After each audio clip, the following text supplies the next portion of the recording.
Okay, and then you know that mold is at an all-time high today, which is the one thing I am allergic to. Yeah, Okay. Pollen is down, mold is up. mold is up. You know, I know that as a matter of fact, because I was watching CBS this morning. There you go. Little stream. Now that I think about it. Learn something new every day. Indeed. See you, Chris. I'm gonna just snap it once. Good? Yep. Coming around.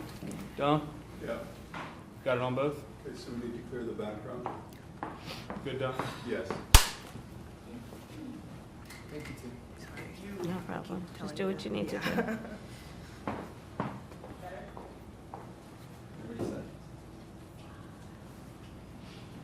We're all perfectly happy? Everybody happy? Oh, you're supposed to wear You good? I'm good. All right. Well, Madam Vice President, one, thank you for doing this. Of course. And thank you for inviting us into your home. Of course. We're going to be running this on the anniversary of the Hamas attack Yeah, on Israel. October 7th. So let's just start with Hang on Israel. 1 second, Bill. Yeah. Sorry, we had someone in the background. I'm afraid you're gonna have to re-ask that. Okay, whoever's in the dining room? It was me. Okay. So yeah, just to start with Israel. Okay. All right, guys, so we got to talk about Kamala Harris, who just got exposed by President Trump because President Trump sued CBS for $10 billion after they aired an edited answer to a question about why is it that she was not able to get Benjamin Netanyahu, the prime minister of Israel, to agree to a ceasefire, right? Why is it that Kamala Harris and Joe Biden can't get Netanyahu to agree to a ceasefire despite the fact that we give them billions of dollars in aid, right? That's essentially the question. And Kamala Harris came up with her trademark word salad, okay, an answer that CBS apparently did not want to air, okay, because they decided to cut that part out of the answer and to air the part of her answer that made it sound like she was at least somewhat coherent in her response to the question. Now, President Trump sued over this, okay, and now you have CBS on the verge of settling the lawsuit and releasing the full transcript of that interview. It has come out, in which you can see in the unedited version of the interview that, yeah, CBS definitely edited the interview in order to make Kamala Harris look good. And this calls into question their integrity as a so-called news outlet, as a journalistic platform. Why is it that you're editing interviews to make Kamala Harris sound coherent? So with that being said, because of the efforts of President Trump appointing Brendan Carr, the new FCC chair, CBS has now released the unedited interview, and you can see in the unedited video, you guys can go and watch it, right? Find it on the internet. Okay, they've released it. And you can see that they, in fact, did edit this answer. And I'm going to show you guys exactly where they edited the answer. So without further ado, let's go ahead and get into this. With an FCC demand to hand over the transcript of an interview with Kamala Harris. The October sit-down is the subject of a lawsuit from President Trump. He accuses the network of deceptively editing the interview. And joining me now is FCC Chairman Brendan Carr. Brendan, I know you remember this well, but just so that everyone can have a quick reminder. This is how it went. This is what CBS put out, and it had to do with Netanyahu, the Prime Minister of Israel, and their dealings with the Biden-Harris administration. Watch. But it seems that Prime Minister Netanyahu is not listening.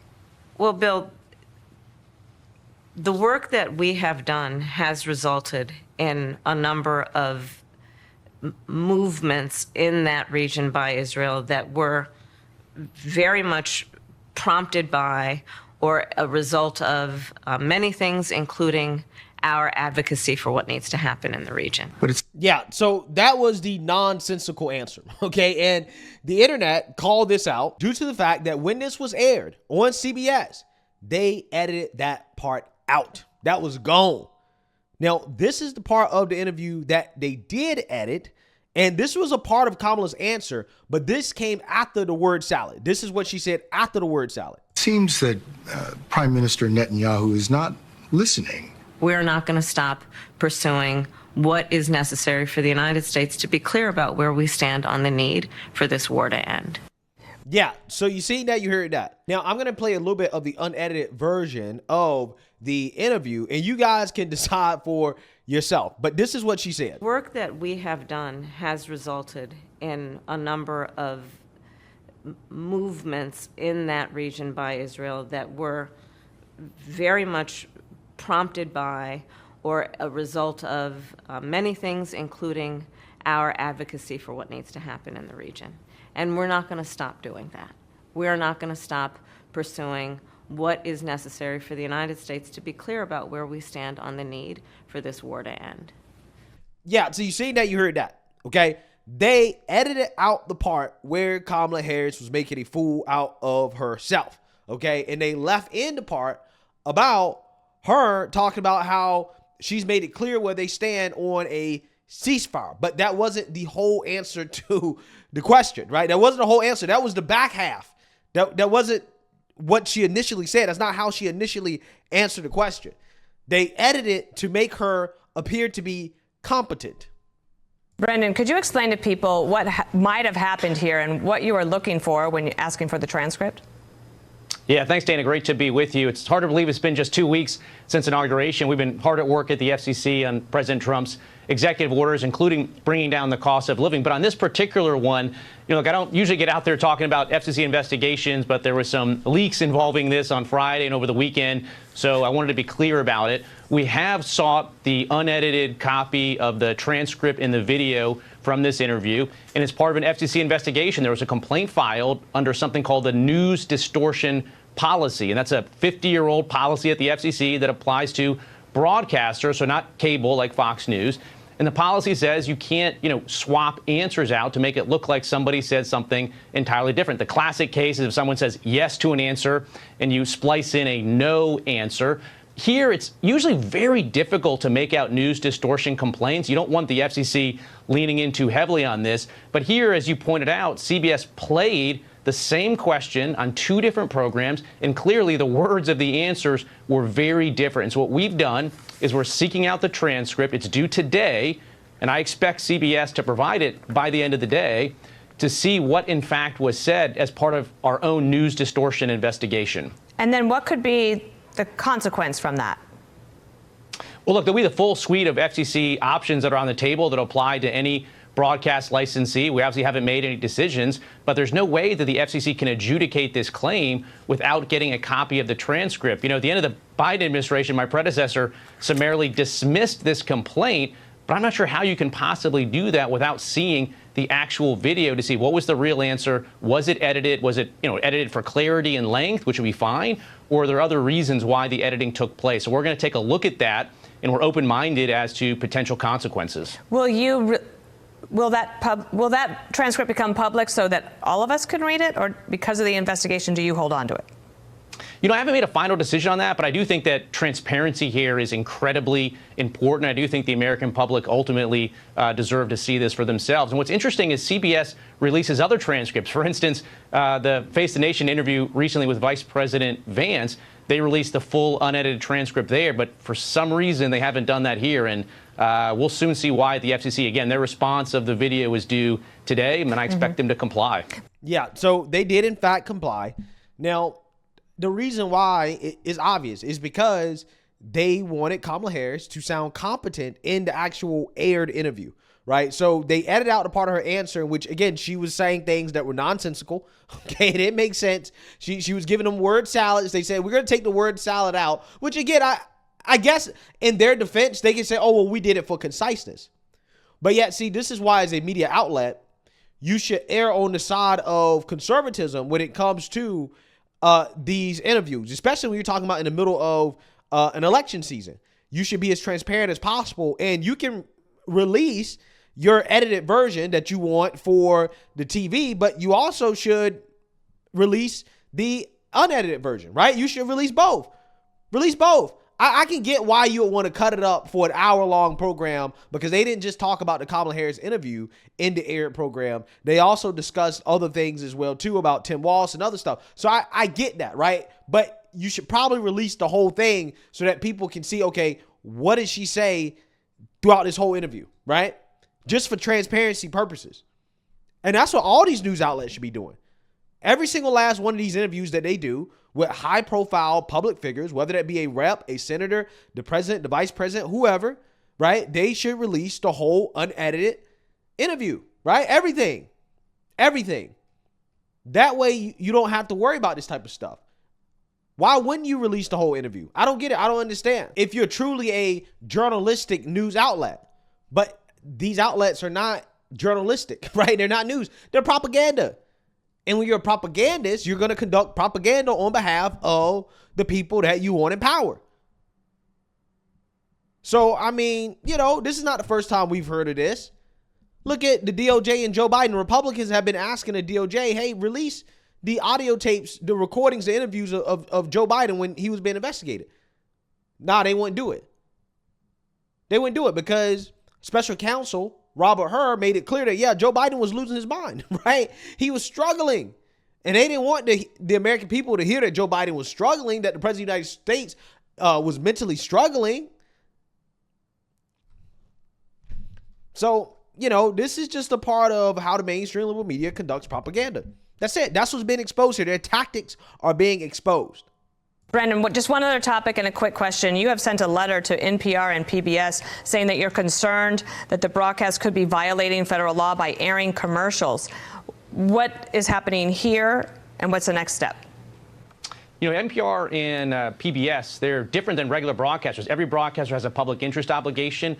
And for years, I think the FCC has been completely absent on enforcing the public interest obligation. And one of the things that I've said from the get-go is I'm going to hold broadcasters accountable to operating in the public interest. With these two in particular, they get taxpayer funding, and they're not allowed to run commercials because of that. They're non-commercial entities under their FCC license, and there's some potential evidence that they've been running commercials, so we're going to take a look at that. And then where the investigation goes from there will just be led by the facts. It could expand beyond just that narrow issue. Brendan Carr, FCC chairman, thank you so much for being with us today. Thanks. Wow. Yeah, this is a crackdown on the media, right, where they are basically calling out the media and exposing the media for propaganda, okay, which is something that people should agree with. This is not Trump trying to control the media. This is holding the media accountable, right? The media has to have standards, okay?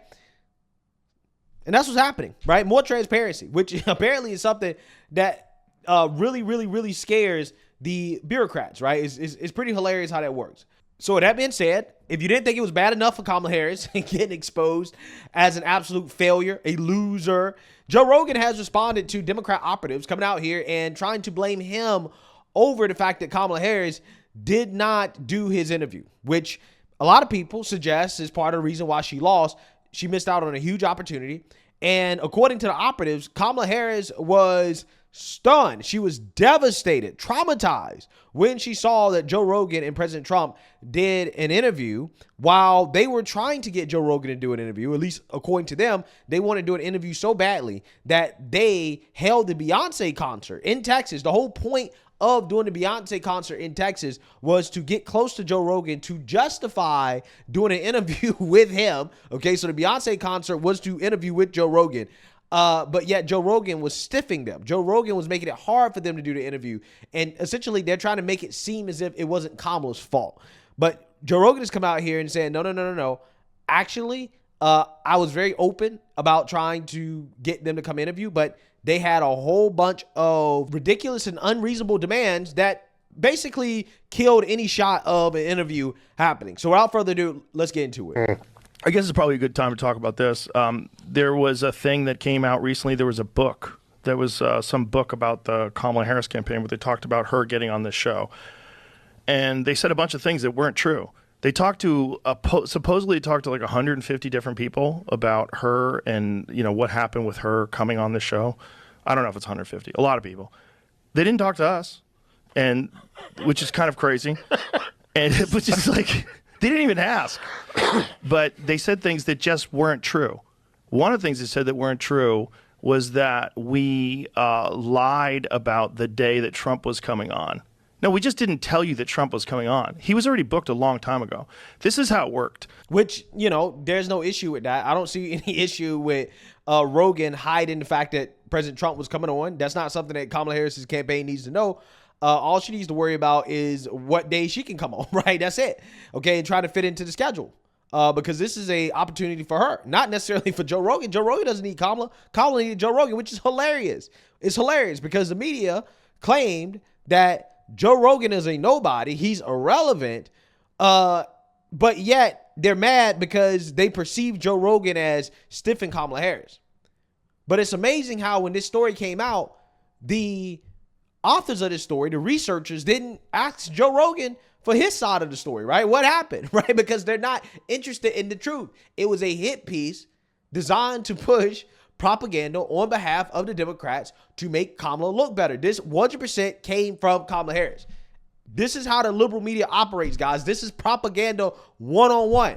We're examining the tactics, right, in real time. In real time. Let's run a hit piece designed to make Joe Rogan look like the bad guy, pretend as if it was so well researched, right? And they only ask Kamala's operatives who need to save their reputations because of the fact that they mismanaged $1.5 billion. At this point, they got to save their career, which should have been apparent to a good journalist that, hey, you know what? I probably should get the other side of this story because these guys have an incentive to lie about what happened, right? They're trying to save their careers. But that's not what Jonathan Allen did, who is the person that wrote this book. He works for NBC News. He decided it wasn't important to reach out to Joe Rogan to get his side of the story. This is how propaganda works. Trump was really easy to book, like super easy. We offered one day. He said yes. That was it. There was no, what are we going to talk about? How long is it going to be? Is it going to be edited? There was nothing. Yeah. What's the waiver? Here, give me that waiver. Sign it. It was so easy. So he was already booked.